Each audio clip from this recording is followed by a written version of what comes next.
This is the official Trump campaign war room, and they are embracing nakedly racist memes.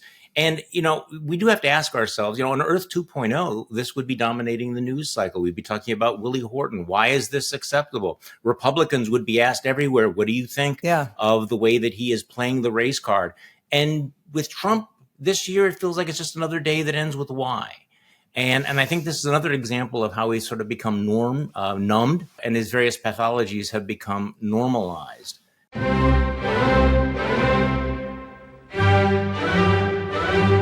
Welcome to Beg to Differ, the Bulwark's weekly roundtable discussion featuring civil conversation across the political spectrum. We range from center left to center right. I'm Mona Charon, syndicated columnist and policy editor at the Bulwark, and I'm joined by our regulars, Bill Galston of the Brookings Institution and the Wall Street Journal, Damon Linker, who writes the Substack newsletter Notes from the Middle Ground, and Linda Chavez of the Niskanen Center. Our special guest this week is Charlie Sykes, one of the founders of the Bulwark, currently MSNBC contributor and author of the Substack newsletter To the Contrary, which I highly recommend to all of you. If I run into financial reverses in the coming years, it's going to be because I subscribe to so many great Substacks. But honestly, Charlie, yours is so great. I have to have it. All right. What a 3 weeks we have had. It has just been one of the most remarkable political moments that I've ever lived through, I have to say. Watching the entire mood shift in the country, the upending of politics of the race. So just to put some numbers on what we're talking about, we have an Emerson College national poll of very likely voters that has Harris at 50 and Trump at 46. I know. I hear all you people out there who are political junkies. You're saying, national polls don't mean anything. What about the swing states? Okay, swing states. Cook Political Report survey of 7 key swing states found Harris leading Trump in Pennsylvania, Michigan, Wisconsin, North Carolina, and Arizona, tied with him in Georgia, and Nevada being the only state, swing state in which Trump still has a narrow lead. Some of Harris's leads in these states are within the margin of error. But Charlie Sykes, this is quite a change, and you even, and I don't think you tend to give in to optimism too frequently, but you even had a post this week where you just said, okay, these optimism vibes, come on, it's hard to resist, right? Exactly. I mean, I try to resist hype and irrational exuberance, but damn, this is real. What's happening, and I don't think that any of us have ever seen anything remotely like the last three weeks. In fact, I don't think anything like what's happened in the last 3 weeks has ever happened before in American politics. Now, a lot of that is mood, a lot of that is vibes, but there's also, tangible evidence that it's real. When you look at the money that's coming in, the voters that are being registered, the organic growth on social media, the polls, I think, only capture in part the momentum because they're directional errors. They're just arrows. They're just a snapshot. But I think we saw here in Wisconsin this last week where we had a partisan primary, the first fruits of this voter engagement and enthusiasm because the Democratic turnout exceeded everybody's expectations. So at least for the moment, this is real. We have a long way to go. I think that, counterbalancing what's happening with Harris, I keep coming back to what we all thought on that final day of the Republican convention here in Milwaukee. I remember sitting there in the arena thinking, Donald Trump is in the most dominant position of his political life. And we were talking about the possibility of a Trump landslide. The people at that convention were optimistic. They were giddy. They were absolutely certain that this race was over.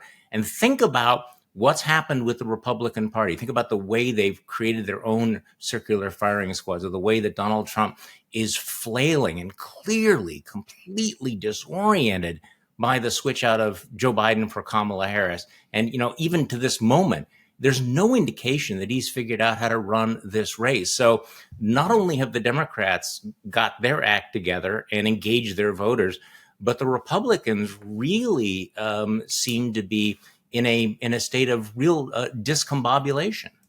Let me just follow up with one question about Wisconsin. I don't know if you have this at your fingertips, but there was a big turnout in that Supreme Court race like a year or so ago, and which also, brought a lot of Democrats to the polls. Is this just a continuation of that, or is this something new, or, what's your sense of that? Well, it is a continuation, but it wasn't inevitable. I think that before Joe Biden dropped out, there was a real problem, real concern among Democrats that they were going to be able to turn out big numbers in places like Dane County in Madison. But you saw that again this week. Look, there were 2 constitutional amendments on the ballot. I mean, they're very, very wonky. They would have stripped a little bit of power from the Democratic governor. They're not sexy. They're not high-profile issues. And yet you had a tremendous turnout in Democratic areas, and it went down by a very surprising margin. So it does seem that that's in place. And I will tell you that the Democrats are saying that this exceeded their expectations. And Republicans here in Wisconsin are increasingly concerned about the lack of their ground game. Their ground game has really fallen apart in the Trump era, and you're continuing to see some of the erosion of Republican support in the suburbs. Interesting. Damon, so there's a debate now about, and we talked about it a little bit last week, what does Harris need to do? Does she need to have a sit down with, one of the big anchors on one of the, legacy networks or, something like that? Or does she not have to? Can she ride the vibes all the way to when voting starts in late September, which, by the way, is not that long off. But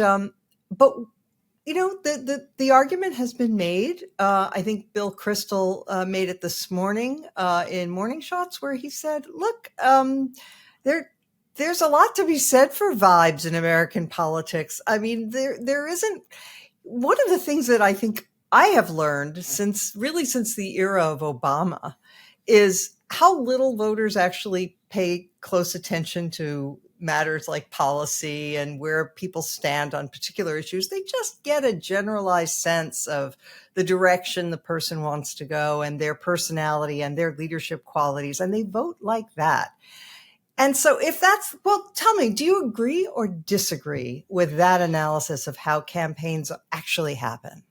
Well, as a member of the press, as attenuated as that might be, as just a little, a humble Substack scribe, I do sort of want to see the Democratic nominee stand up and take an interview and answer some hard questions, especially as we talked about last week about her changes over time, the fact that she embraced so many left liberal positions, progressive positions in 2019, and seems to have officially abandoned many of them, but without giving any explanation. But I will also say that, as you indicated, I think when it comes to political strategy, especially in the current one where she conveniently got to avoid having to go through another primary, where every position she took would have been attacked by a rival for the nomination. She skipped all of that because of the way this unfolded.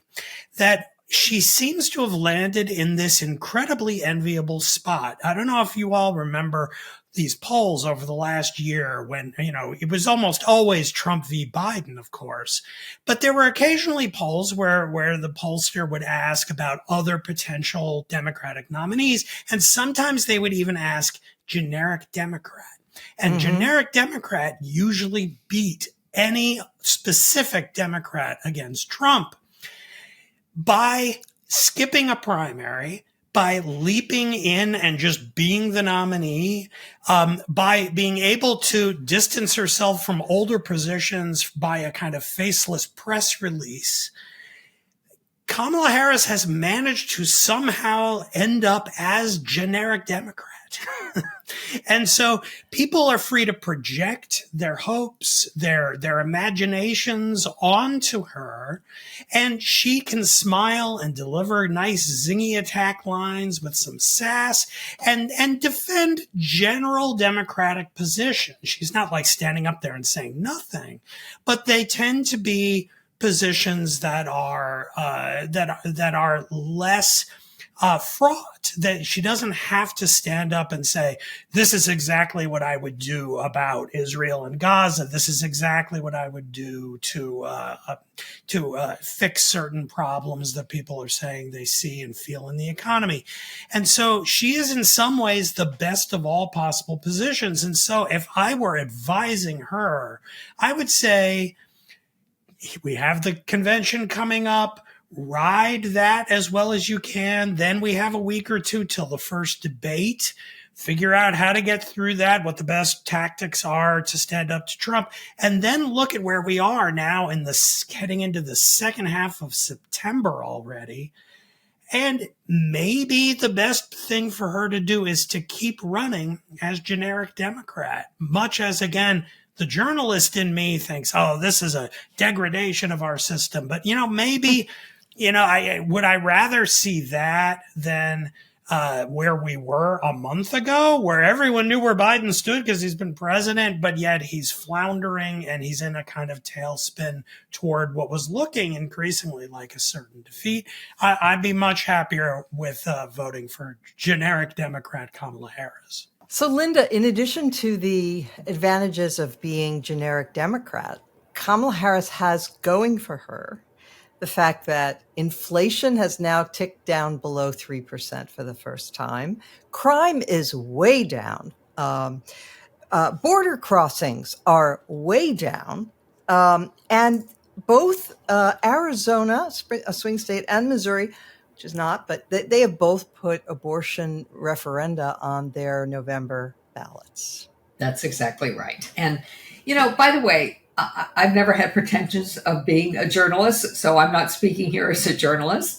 I do think that whether you call it vibe or momentum, or simply the quality that I think is most important in a candidate, likability, Kamala Harris wins. And I think she's doing a great job. This has been a remarkable turnaround. But I also think we have to remember who she is running against and what we are seeing out of the Trump wait, Linda, can you hold that? We're going to come to Trump in the second segment. Okay, I won't say anything more. But I will say, though, but in terms of Kamala Harris and her positions, the fact is that she isn't that well defined.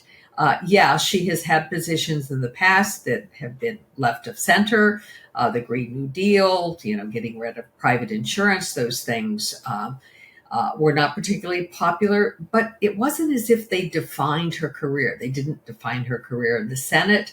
She was only briefly a candidate for president in 2019. So, and frankly, one of the reasons she failed is that she couldn't even quite explain the let's get rid of private insurance. So I think she is in many ways a blank slate. And it is absolutely true.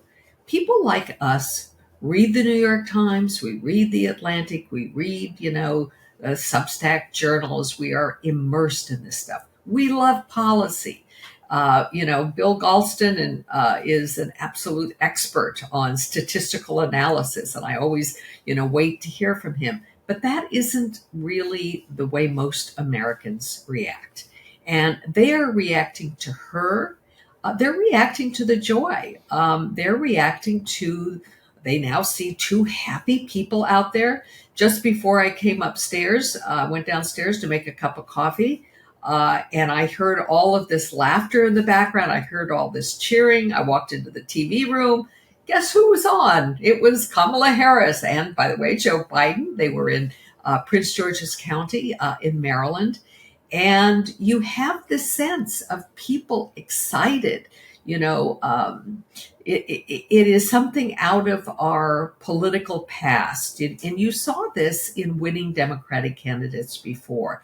And I think those of us, who are very immersed in picking our candidates based on what policy positions they have on foreign policy or domestic policy, ignore the fact that that is not the way most Americans make their choice. And so I think she's doing just fine.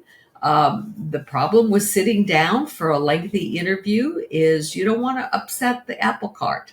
She's doing just fine as is. She is coming up to the line of journalists who are traveling with her and answering a few questions here or there so that she doesn't look like she's afraid of the press.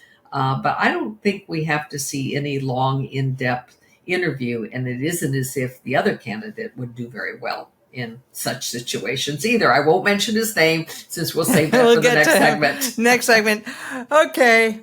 So Bill, so she is going to unveil an economic program this week. It's been hinted at. She's going to propose the first ever federal ban on price gouging on food and groceries. And she's going to impose stiff penalties, she warns, on food industry if they raise prices beyond limits that the federal government deems acceptable. So I think that sort of policy is much more the Bill Galston sort of thing than the Mona Charen kind of thing. I hate that stuff. I think it has unintended consequences, does not work. You push down here, it pops up there. Bad ideas.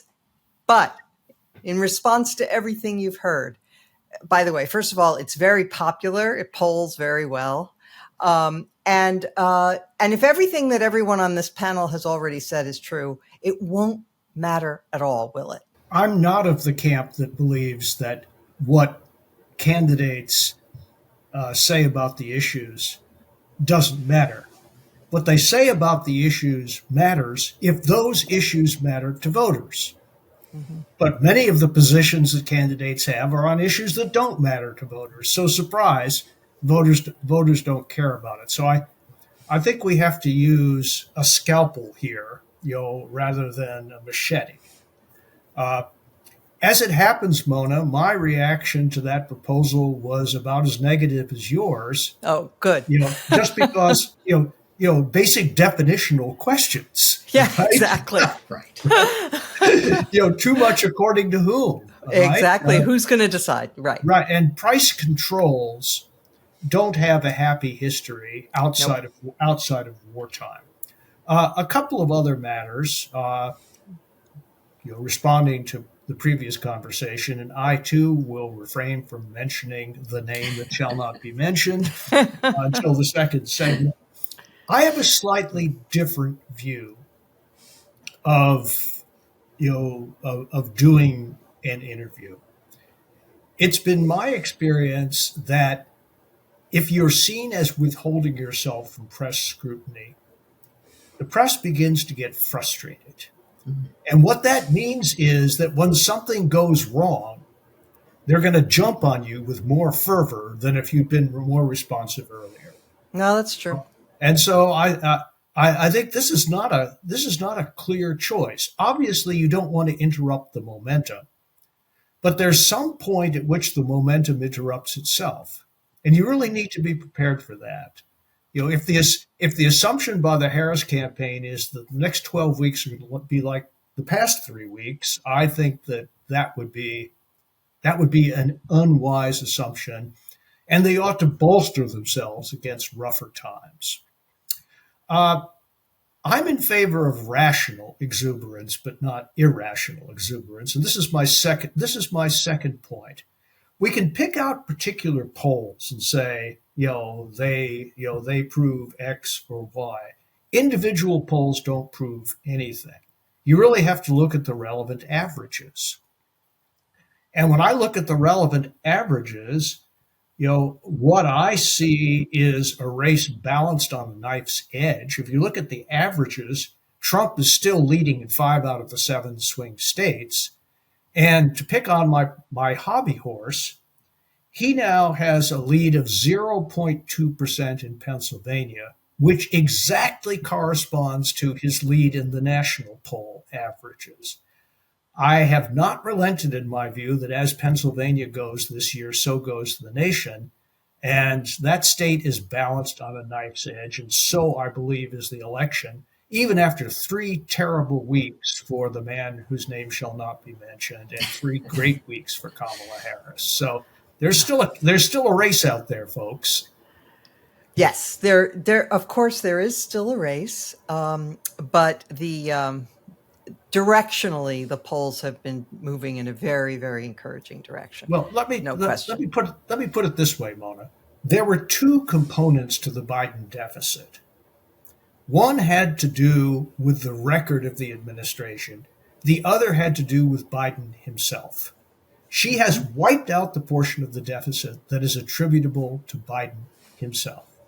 And in so doing, she has corralled all of the wandering Democrats and brought them back into the fold, which is a great achievement. But now the harder part starts, because that is not quite enough to get the job done. She will have to get at least her share of the people who've yet to tip their hands. There aren't very many of them left, but in a dead even race, how they go will be decisive. Okay, let us now turn to the other side, to Trump and the GOP. Charlie, it looks like Trump spent a good portion of the last 3 weeks trying to settle the most important question of this year, which was, what should he nickname Kamala Harris? He trotted out a few different ones, crazy and laughing and whatever, and he hasn't been able to settle on one. I'm not going to help him out because I think there's an obvious one. I'm not going to put it out there, but look, it does suggest something. My colleague JVL had a piece this week where he talked about how for Trump, for the kinds of voters that Trump goes for, that's exactly the kind of campaign he should be running. One that's based on mud and name calling and insults and nicknames and the rest of it, because Trump's most solid and passionate voters are people who are, only very distantly connected to the political system. They don't vote that often. They vote only when he's on the ballot, and they like this stuff. That's JVL's thesis. What do you think? Well, I mean, look, the hardcore base is going to vote for him no matter what he does. So let's just set aside that for a moment. Right now there are three different lanes for Donald Trump. He could talk about actual policy. But of course, he's completely uninterested in that and incapable of that. So I think we saw that again yesterday. What we've seen from him, though, wait, can you just say what he said about the economy? I mean, that it's not hilarious. As important. I mean, but a lot of it was just gibberish. It was gibberish, but he was kind of like his aides had said, you have to talk about the economy. So he was like a little schoolboy saying, they tell me I have to talk about the economy. They say it's important, but I don't really think it's so important.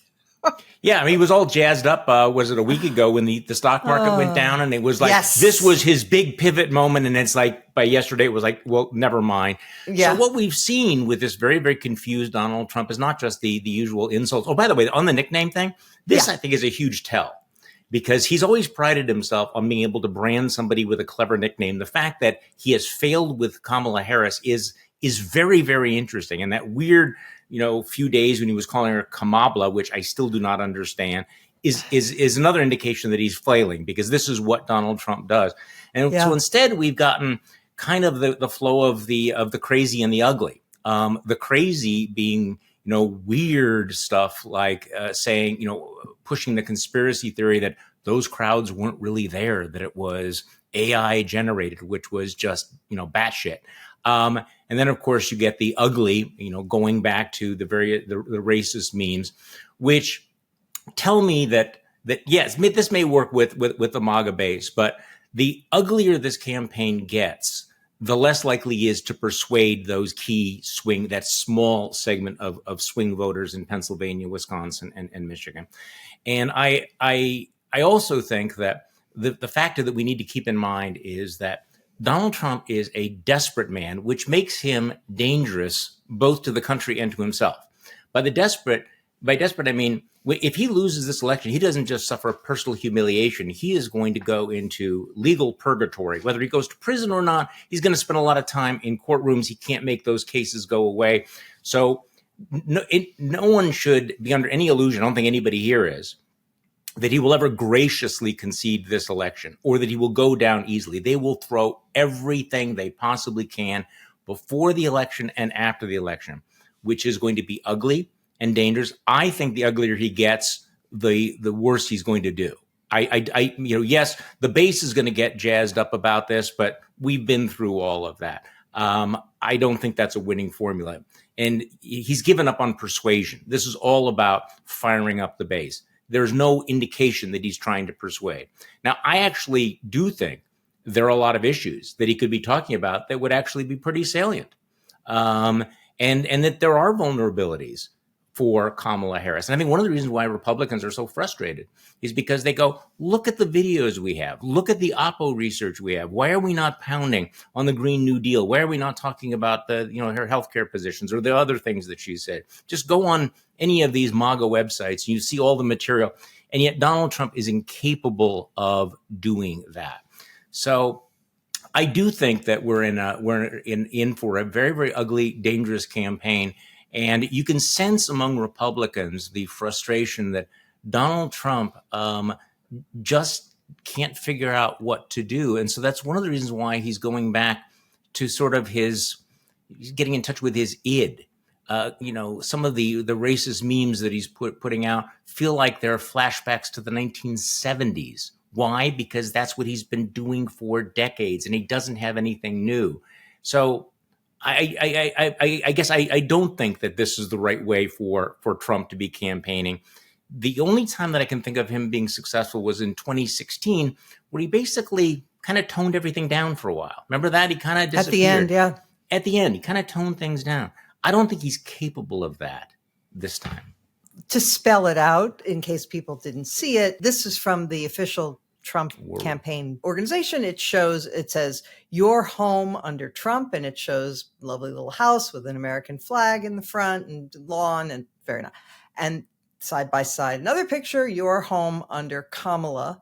And it shows, a swarm of entirely dark-skinned people sort of, grasping at things, and an image of disorder. And that's your house under Kamala. So that's, I think, one of the things that Charlie was referring to. You import the third world, you get the third world. Oh, that's right. That's right. It says you import the thank you. And I wrote about this for The Atlantic yesterday, and then again on my newsletter, which is like, why is this not a bigger story? Because it would not be notable if this was some white nationalist fringe Trump supporting website. This is the official Trump campaign war room, and they are embracing nakedly racist memes.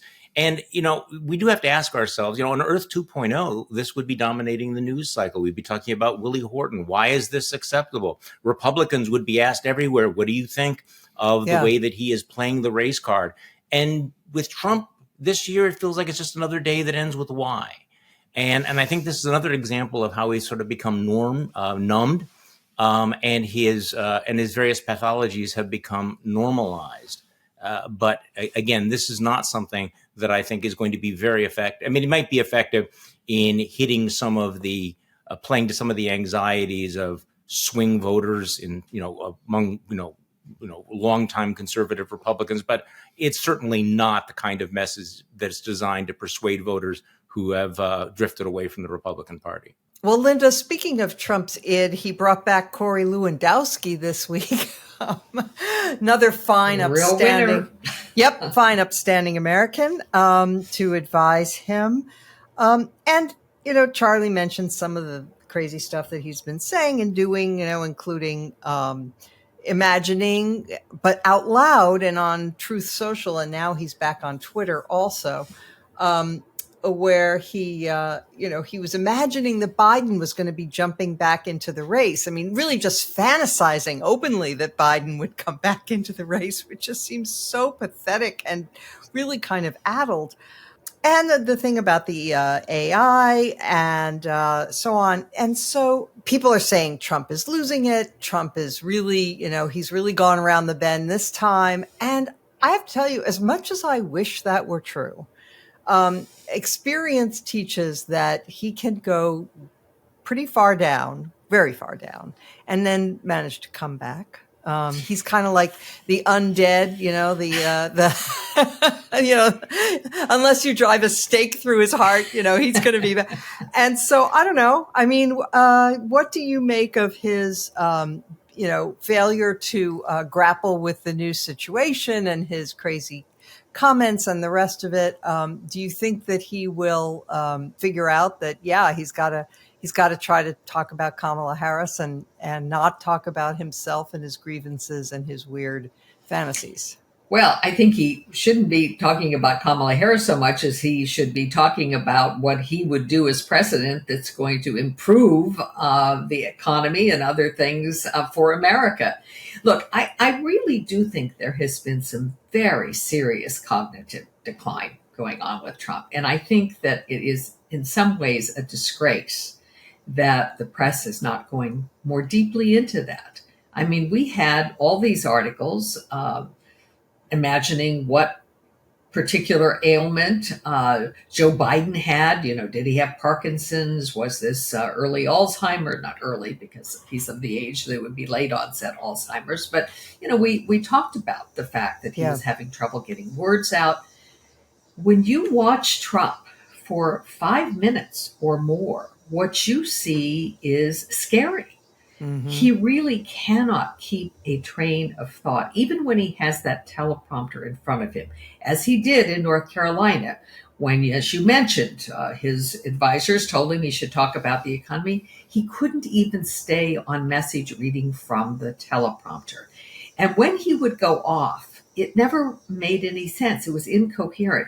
He had a whole little bit he did holding up 2 little containers of Tic Tacs, the breath mints, which apparently he favors. One of them was larger than the other. And apparently in the past, he had used that particular image to make the point that in the before there was inflation, you'd get, for whatever it is, $2 or whatever it is, you'd get a big thing of Tic Tacs. Now for the same price, you get a little one. But he couldn't make the point. He never got there. All he did is hold up the 2 Tic Tacs and just sort of wondering, what's he talking about? Bad breath? I mean, I don't know what the man's talking about. But he goes The communist Democrats are causing bad breath. Bad breath. There you go. And, when you were talking about trying to come up with a nickname, he goes on and on about Kamala's laugh. But he gets the words wrong. He had talked about it as a cackle before. This time he was talking about it as a crackle. Yeah. I don't know what a crackle is, except from my childhood, snap, crackle, and pop, Rice Krispies. So his words aren't making sense. There was something going wrong with this guy. And he can't stay on message. This idea that his campaign thinks we'll bring in some new people, we'll refashion the image, we'll go out there and we'll make him talk coherently. He is not capable of doing it. And I listened for about a half an hour to that whatever it was. It wasn't a conversation. It certainly wasn't an interview. It was just sort of this blathering between 2 very weird guys. And you sort of wonder how many people are seeing that. And the more people who would see it, who really are sort of on the fence, maybe think they like Trump's policies, I think they're going to become concerned. So I'm for actually spending more time talking about what he's doing, because it isn't even his policy points that need to be analyzed. It is the way in which he talks, his incoherence, and it's worrisome. Bill Galston, I don't mean to pick on the newspaper that has the good judgment to publish you every week, but some of the folks over at the Wall Street Journal write pieces saying things like, half of what Trump says is insane. He sounds like a lunatic. This is awful. And if he doesn't stop doing this, he might lose. And that would be terrible. And that sort of sums up a particular kind of Republican approach to Trump, which is, he really is awful, and we have to have him be a little bit less awful in public so that he can win. because we're for him. I'm not asking you to account for that. Okay. Forget all that. Forget all that. I'm not going to ask you to account for it. I'm just going to say the professionals who've been running Trump's campaign this year, Susie Wiles and Chris LaCivita, have gotten praised up and down by everybody on all sides as being true professionals who know what they're doing. By the way, did you know that that Susie Wiles is the daughter of Pat Summerall, the CBS sports guy? I never knew that until today. I just found this out. But anyway, she became politics person. They're considered to be completely competent, right? And yet Trump is reaching back for the Lewandowski types at his moment of need. So that does suggest a trend, and respond, if you wouldn't mind, to what Linda said about his mental state. Some very good friends of mine engage in long distance psychological analysis, and many of them are very distinguished psychologists and psychoanalysts. I'm in no position to second guess them, although famously they got it dead wrong when they did that with Barry Goldwater. But I'm just going to have to defer to people who have a sense for something like that, because I don't, right? Mm-hmm. That may be true, or it may be exacerbated by the extraordinary reversal of fate that Trump has undergone, right? He spent 3+ years assuming that his opponent was going to be Joe Biden. And he and his campaign came up with reasonably effective strategies for countering Joe Biden. They haven't been able to do that. And it's not the fault of Susie Wiles and Chris LaCivita. If they were running the candidate and not just the campaign would be doing a lot better. Yeah, absolutely. But they can't. No. Trump is the most antinomian man I have ever seen. What he hates most of all is to be disciplined in any way, to have his will limited in any way. And it's clear to me that he views speech texts as a form of unwanted limitation. Time after time, I mean, we've seen him get 5 minutes into a speech and then look at it and say, this is really boring, right? And go in a different direction. He cannot stand to have his will limited. And when his will leads him in a self-destructive direction, I don't think there's any campaign manager on earth who could prevent him from hurtling himself over that cliff. That's all the long-range psychoanalysis I can do. But for him, not only are rules meant to be broken, they constitute a kind of offense. Against his personal will. A couple of other points, and I will cease and desist. First of all, the fact that he's given up on persuasion is not new news. In case we hadn't realized it before the Republican convention, his selection of J.D. Vance was an announcement to the world: I don't care about healing the breach in the party. I don't care about reaching out to new groups. I don't even care about a governing partner, right? I want to send a clear and unmistakable message. The people I care about are the people who already care about me, and the rest of you can go do something to yourself, which can't be repeated on a family-oriented radio show like this one. And so, he's already given up on persuasion, and he was counting on an enthusiasm gap between his campaign and the Biden campaign to compensate for the absence of persuasive outreach. He's lost that advantage. There is no more enthusiasm gap. So what is he going to do for the next act? I honestly don't know.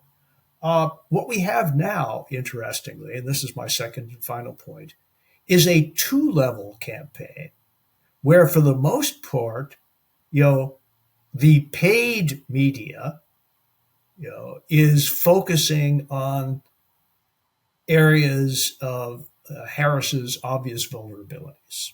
Many of the ads that you see are issue focused, talking about inflation or immigration or the past positions that she's taken. But that paid media is being undermined by the quote unquote earned media, that is Trump himself.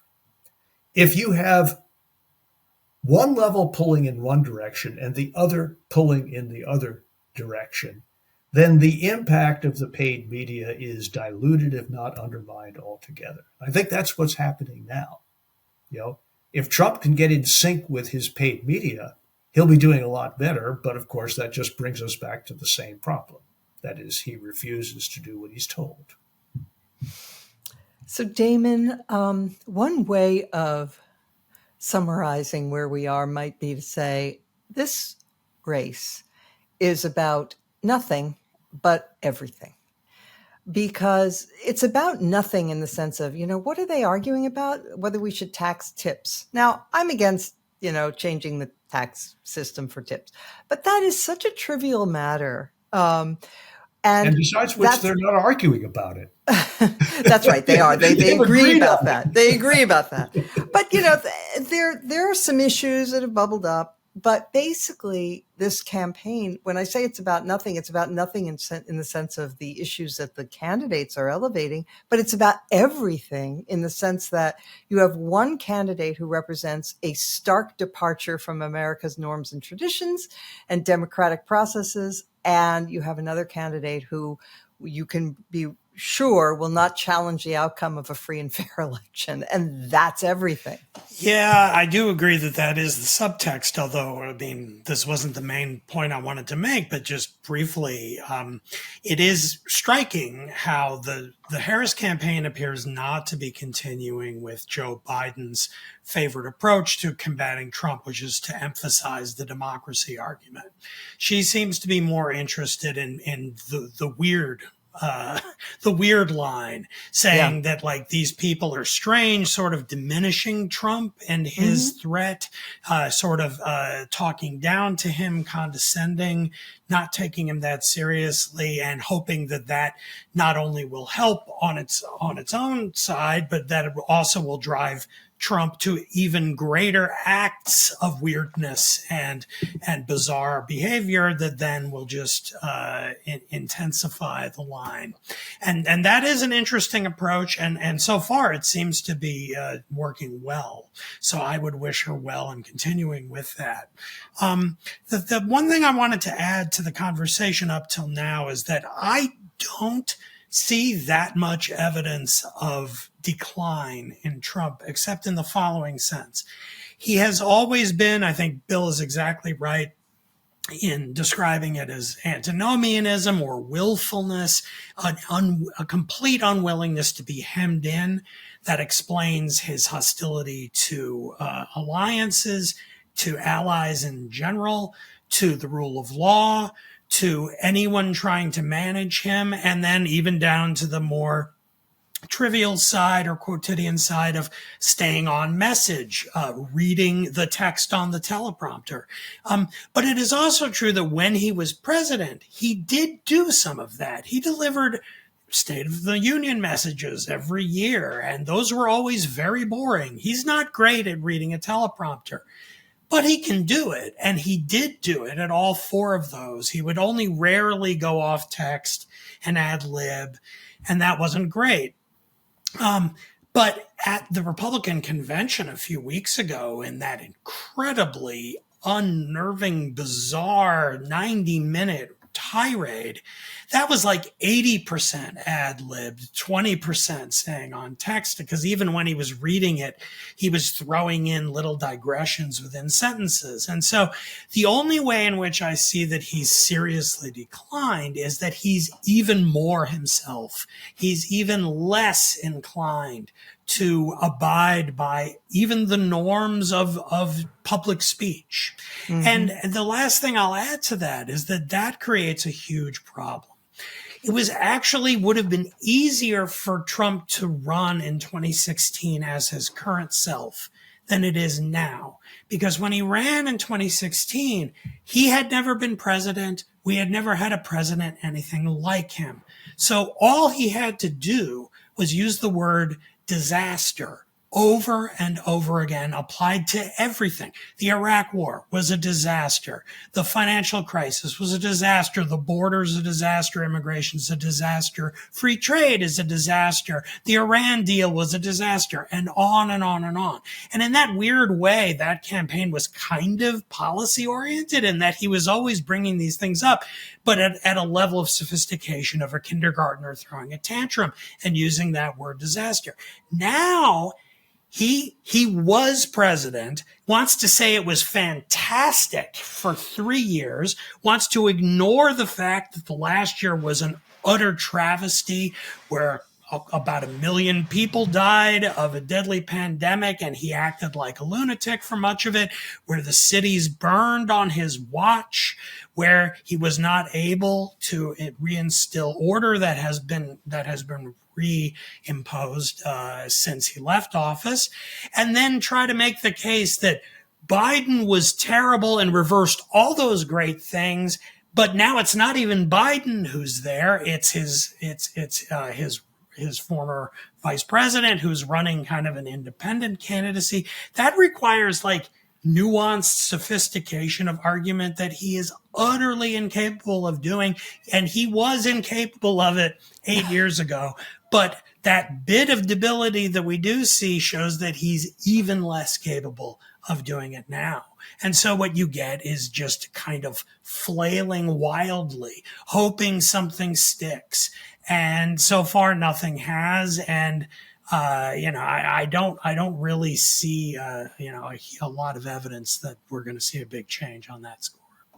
Yeah, that was very well said. I would only add that another huge difference, though, between 2016 and 2024 is that in the interim, he has acquired a political party. And so, and they amplify his lies, and that they salute and march like, organized soldiers. I mean, but the irony of that is that, like, as JVL, Jonathan Last, as you noted, his very good post that actually appeared on Thursday today about mobilizing the Trump voters and being as crazy as possible does that. The problem is the party that he has acquired actually wants to hone that into a presentable message that will win swing voters and actually get the Haley voters to show up on election day, and the other hangers on who are sort of willing to vote for Trump while holding their noses. And, that's a tough thing. That would be like Kamala Harris trying to run kind of as a member of the squad while also assuming that she can get Michael Bloomberg to be excited. That's a tough recipe. Yes. All right. Well, we'll leave it there for now. I want to spend just a few minutes, get everybody's very quick thoughts on how the press has handled this is sort of another bookends story. So in 2016, there was a hack that was performed by WikiLeaks in association with Julian Assange, et cetera. They published the hacked contents of emails from the Democrats to embarrass Hillary Clinton and the Democrats at a key moment in the campaign, right after Trump, right after the Access Hollywood revelations, and it was published. And similarly, there was the decision by BuzzFeed to publish the full contents of the so-called Steele dossier. And now it seems that Iran was able to hack somebody. Reports are that it was Roger Stone. Who knows? I don't know. But that it contains private emails within the campaign, including an evaluation of the strengths and weaknesses of both J.D. Vance and Marco Rubio as a vice presidential pick. It was shopped to the Washington Post, the New York Times, and Politico. None of those outlets has chosen to print what they received. Charlie Sykes, are they making the right decision or not? Okay, this is a complicated one because I was thinking, in my younger years as a reporter and editor, and if I got my hands on something like that, absolutely I would run it because it is news. Right. However, I think we need to be careful what we wish for here. This will not be we don't fully, by the way, know who did the hack, what's responsible. It won't be the last hack. There are other malign bad actors out there, China, Russia, Elon Musk. Actually, Elon Musk. But I think that right now, of course, we'd all like to know, what's in their own Oppo research on J.D. Vance. But again, let's be careful where we're going here, because particularly when we're in the era of fakes and artificial intelligence, we just don't know. So I think one of the lessons that maybe we've learned that unfortunately is benefiting Donald Trump right now is that, if there are any norms in journalism, it ought to be very, very cautious about these hacks and about this possibility of dirty tricks. Now, having said that, I do wonder if the New York Times, the Washington Post, or Politico had otherwise gotten their hands on the same documents and were able to verify them, would there be any question about their willingness to publish them? And I don't think so. So no. I think part of it is, in this new era, we're evolving the journalistic ethics in real time, and nobody actually knows what the rules are. So look, part of me really wants to know what's in those documents.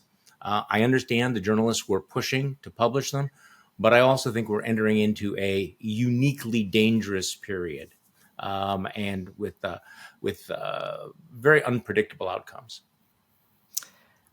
Bill, my brilliant Bulwark colleague Mark Caputo had a piece on the Bulwark this week where he said, look, this isn't that hard. The journalistic standard has to be, is it true? That is, can you verify it? And is it newsworthy? And if those two criteria are met, you publish. I am not sure I think it's that simple, because there are many situations where responsible people in the press elect not to publish even when those conditions apply. You don't publish, for example, the manifesto of a mass shooter. Is it true? Does it shed light on why he did what he did? Yes, it's newsworthy, it's true, but you don't publish it because you don't want to encourage mass shootings. And that is one of the consequences. And that's just one example. There are many others. Where do you come down? I come down where you and Charlie have just come down. I have nothing interesting to add to this conversation, except to say that the beginning of wisdom is recognizing that in our current circumstances, this is not a simple issue with only one side to it. And once editors have taken that on board, they'll be able to say, wait a minute, and then address to reporters and the entire editorial board and to themselves the question of whether, on balance, it's the right thing or the wrong thing. This will be, I think, a case-by-case determination. It would be very nice if there were bright line rules without exception that covered all conceivable instances. I doubt very much that this is the kind of issue that admits of that kind of simple clarity. So that is a long-winded way of saying that I totally agree with what you and Charlie have just said and have nothing important to add to it. Linda, the other element of this, of course, that Charlie mentioned, it's important, is that when you're dealing with malign foreign actors, you have to have your antenna particularly sensitive, right? Absolutely. And I would not have published if I'd been in a position.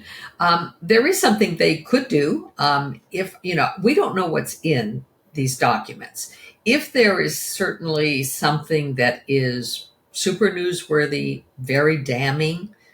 One of the things they could do is to assign investigative reporters to try to find out if these things were true, to actually do some legwork, and to come up with independent sources of information and to be able to do that. Now, we don't know. They may be doing that. They may be doing that, right. They may be doing that. It's also altogether possible that what they found wasn't all that newsworthy and wasn't all that surprising. And not worse than the cat ladies. That's right. Not worse, than the postmenopausal women and the cat ladies and all of the other insults he's basically thrown the way of the most likely voters in America who are older women. So I think it was really a good sign that they didn't rush to publish this. I wish that in 2016 people had been a little bit more wary of those emails, and it wasn't as if there were that much in those as well. It wasn't the kind of smoking gun that some people really believed, and so I'm glad they did what they did, or didn't do. I should say. Damon, agree or beg to differ? Beg to agree. I'm largely as conflicted as everybody else about this. The only thing I'll add is that I suspect we're going to see two things. One is, I think Linda is correct, a lot these news organizations are going to treat these as leads. Mm-hmm. Like when an anonymous caller calls up a newsroom and says, hey, J.D. Vance said this thing, look into that. And then they don't publish a story saying an anonymous caller just told me this thing about J.D. Vance. They actually send reporters out to try to look into it. It's a lead. So I think we will see that, and there will be stories published between now and the election that come out of this leak. Secondly, we might see an actual story about the leak, but it will be what the journalists increasingly love to do, which is second-order stories. So it won't be a story, this is what's in the leak. It'll be, did you know we were approached by someone who might have worked for Iranian intelligence, and they offered us this, and then we responded that way, and here's a tantalizing quote from some of it, and we have a lot more, but we're not letting you know what it is. And so it'll kind of talk around what they found and gesture toward what it was without just, say, dumping it on a full page of the Times, quotes from emails about various things in the campaign, or let alone from the Oppo research they had on Vance. But let me tell you, in my opinion, the Oppo thing on Vance is just going to be transcripts of all the ridiculous things that he said on every right-wing podcast in the country, which he lived on in 2021. He went on every damn one. Yep. And as Jonathan Chait from New York Magazine said in a tweet earlier today, he's like, Vance is the type of guy who, everyone else would say, hey, let's go get a burger. And Vance would say, for the sake of our society, we must slaughter cows and dine on their flesh. Everything he says is a kind of extra intellectualized and kind of morally tone deaf insult. And that's his special political talent, such as it is. And so I suspect the Oppo research is probably just a whole lot of stuff that he said that anyone who takes the time to listen to these podcasts can just write down the things he said with his own voice on these things. So I'd be surprised if there's that much more. But don't forget, Damon, that the people who were ordered to do the Oppo research may not have the judgment to know that those quotes were offensive. They would not know that necessarily. So that's part of the problem, right? Yeah. Although Kellyanne Conway represents the faction in the Trump camp who can't stand Vance, and I bet her and her faction had some of a role in that Oppo research, which is one reason why she is so strongly against him and has been sort of dishing dirt to undermine ever him since. Yes. More really the well-functioning, well-oiled Trump campaign machine. Bill, you wanted to make another point. Just very, very quickly. Personally, I'm very cross-pressured on this whole issue because I would love to know what reasons could conceivably have induced a campaign to reject Marco Rubio in favor of J.D. Vance. I thought that Marco Rubio was so obviously the right choice that for the life of me, other than conspiracy theories involving the pipeline from Don Jr. to Don Sr., I can't figure out why anybody would have made that choice. Right. Well, I do think it's evidence of the fact that they are victims. They're high on their own supply, as the saying goes. They live in this hothouse environment where they all talk to one another, and they really do think that their highly online alt-right world is the world, and so they don't see things because of that. That's my perception anyway. Okay, let us now turn to our highlight or lowlight of the week, and I will start with Charlie Sykes.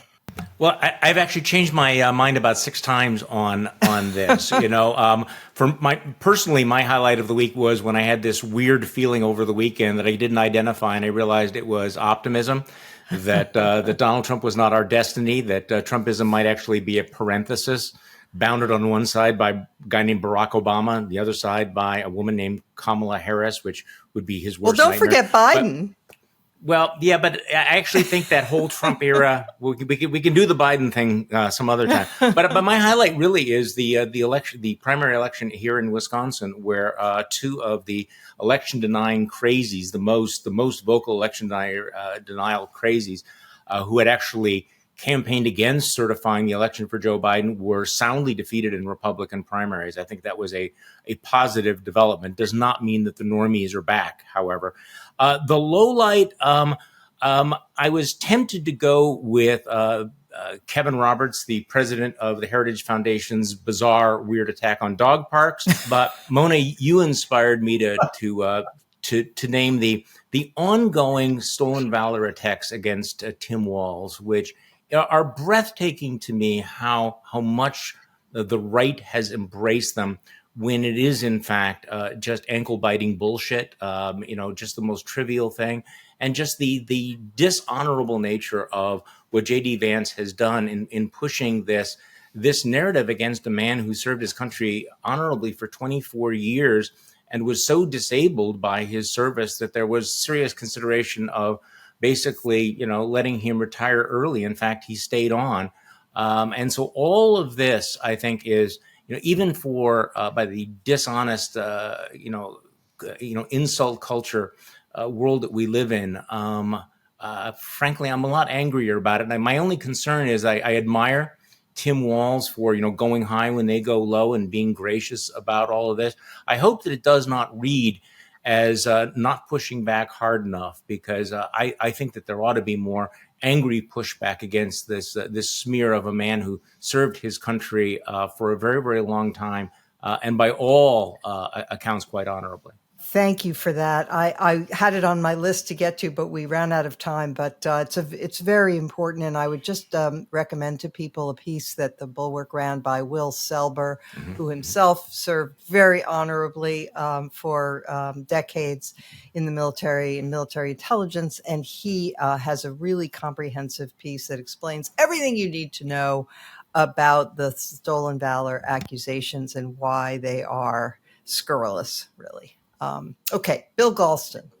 Well, before I get to my highlight, which could double as a lowlight, I do want to point out for the record, as a sort of a grumpy Democrat, that we've seen this play before. And as a matter of fact, the same guy who's executing this play against Governor Walz, executed it 20 years ago against John Kerry. I didn't hear as much of a Republican outcry at that time as I'm hearing now. Well, there were a few differences, Bill. Well, there were some differences. John Kerry came home. There were some differences, but we're talking about honorable service in both cases that was distorted for political purposes, and that's the through line. Well, okay, I'm going to let that go. Thank you. Here's my highlight that could double as a low light. The Prime Minister of Israel accuses his own defense minister of expressing, quote, anti-Israel sentiments. Yeah. for the sin of telling the prime minister the truth. Yeah. And that is that if by the destruction of Hamas, you really mean literally the destruction of Hamas, then it's a war aim that simply cannot be achieved, right? And that if you want to have a realistic approach to this war, you have to have an aim that makes sense in military terms and also, frankly, in political terms. And Netanyahu, said his defense minister, is 0 for 2. And for that, for that sin, Netanyahu goes nuclear against his own defense minister. Words fail me at this point, but it does speak to the issue of what happens when you have a leader of an important country who can no longer bear to hear the truth or even a statement that contradicts his priors. This is extremely dangerous in probably the most volatile region of the world right now. And I was scared before I saw that. I'm really scared now. Okay, Linda Chavez. Well, I've been getting worried about my own political philosophy, and I've decided I'm now spending much more time reading left of center sources. So I have to go back and now sort of try to at least dip into right of center sources. And so this week I spent a little time reading the Free Press. And lo and behold, I was terribly, terribly disappointed. Eli Lake had a piece in the Free Press, which is sort of my low light. It's called Kamala Harris and the Election of Laughter and Forgetting. And Eli, in this piece, spends a lot of time on one of my favorite 20th century writers, the Czech dissident Milan Kundera, whose The Unbearable Lightness of Being was a wonderful book about his own society under communism. But what Eli has done is try to claim that the kind of narrative that Kundera puts together about the rewriting of history under the communists is applicable to the Biden administration and to Kamala Harris in particular. And I just found it shocking. I can't imagine if Kundera were still alive, he died last year, that he could look at the Biden administration and America under Biden and compare it to the Trump administration and what Trump has done to American politics. And who would he think might be more rewriting history and distorting history? I can't imagine that he would think that it was the Biden-Harris team. So I was really disappointed. I'm going to continue reading my right of center sources because I think it's important to know what people with whom I used to agree are writing and thinking. But boy, this was a real disappointing foray into the Free Press. Oh, thank you so much for that, Linda. Yeah, I feel you. It's one of the great ironies of our time that these people on the right who keep calling everybody a communist, they are the ones who bear the greatest resemblance to the Soviet system of airbrushing people out of history. Something like 75% of the Republicans still now believe that the election was stolen in 2020. Talk about rewriting history. We were living it. So anyway, okay. Thank you for that. Damon Linker. Well, today I have, at least over the last year or so, the rare occasion to have some good news, a highlight from the Ukraine war between Russia and Ukraine. As I'm sure listeners are aware, the war has not been going great for Ukraine. Well, I guess you could say from the beginning, but there have been moments of optimism and pessimism, and it's been looking fairly bleak, sort of the conflict bogged down into sort of World War I style, inches being fought over on the map, and a real sense that it's not clear how this was going to end up. And this week, the Ukrainian army went sort of rogue and decided to change things up. They actually invaded Russia. Now, I am not the kind of guy who usually goes, yay, they invaded a country. I take these things very seriously. I think war is a bad thing and so forth. And so isn't an escalation a good thing? Well, I will say this is a very good thing. We are stuck in a kind of a holding pattern here, and now the Ukrainians have made a bold move to change things up, to make Russia have to redeploy troops to the other side of the border to try to push out the Ukrainian military who have crossed over into the Kursk region, a very important region. If those of you who know World War II battles will have heard of this. And so that could be very positive if Putin is forced to withdraw troops from the front lines within Ukraine to fortify his own border and try to push out the Ukrainian offensive. But secondly, look, the reality is this war will eventually end. There will eventually be a negotiation over terms. And if this move by Ukraine can seriously strengthen Kyiv's hand at those negotiations, where we're actually not talking about, well, will Russia get this much or will Russia get that much, but what will they exchange over relative gains, then Ukraine will have greatly enhanced its position at those negotiations, and that is all to the good. So bravo to Zelensky and to the Ukrainians for actually changing things up a little bit. I want to believe the Biden administration knew this was coming. It's smart that they've said, whoa, I had no idea. What is this? Ask them. This is bizarre.